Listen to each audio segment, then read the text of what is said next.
বছরের প্রথম ও বিরল সূর্যগ্রহণ দেখবে বিশ্বের মানুষ। এরই মধ্যে বিষয়টি নিয়ে বিশ্বজুড়ে আলোড়ন সৃষ্টি করেছে। সূর্য ও পৃথিবীর মধ্যকার কক্ষপথে চাঁদ এসে পড়লে পৃথিবীর একটি অংশ সম্পূর্ণ ঢেকে যায় সেই ছায়ায়, আর এতেই অন্ধকারে দিন হয়ে যায় রাতের মতো। মহাজাগতিক এই ঘটনাকে বলে পূর্ণগ্রাস সূর্যগ্রহণ। আজ মহাজাগতিক এই সূর্যগ্রহণের সাক্ষী হবে বিশ্ববাসী। পূর্ণগ্রাস সূর্যগ্রহণের সময় কয়েক মুহূর্তের জন্য দিনের বেলাতেও অন্ধকারে ঢেকে যাবে পৃথিবী। জ্যোতির্বিদরা বলছেন, এ বছর পূর্ণগ্রাস সূর্যগ্রহণের সঙ্গে আরও একটি বিরল দৃশ্য দেখা যাবে। এদিন খালি চোখে সরাসরি দেখা যাবে জ্বলন্ত গ্রহদের, যাদের দেখা মেলাটা খুবই বিরল ঘটনা। মহাজাগতিক এই দৃশ্য সরাসরি দেখা যাবে শুধুমাত্র যুক্তরাষ্ট্র, কানাডা এবং মেক্সিকো থেকে।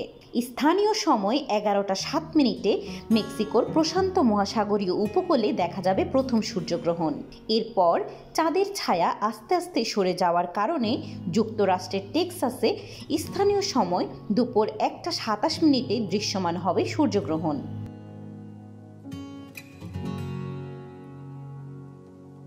এদিন ক্যারিবীয় অঞ্চলের বিভিন্ন দেশের পাশাপাশি কলম্বিয়া, ভেনেজুয়েলা, স্পেন, যুক্তরাজ্য, আয়ারল্যান্ড, পর্তুগাল ও আইসল্যান্ডের নির্দিষ্ট স্থান থেকে আংশিক সূর্যগ্রহণ দেখা যাবে।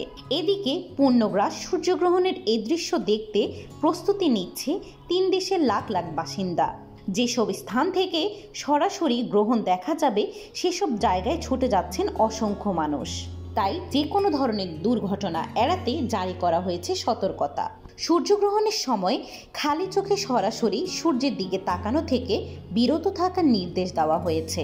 এতে চোখের মারাত্মক ক্ষতি, এমনকি স্থায়ী অন্ধত্ব হওয়ার আশঙ্কা থাকে। তাই সূর্যগ্রহণ দেখতে সৌর ফিল্টার বা বিশেষ চশমা ব্যবহারের আহ্বান জানানো হয়েছে।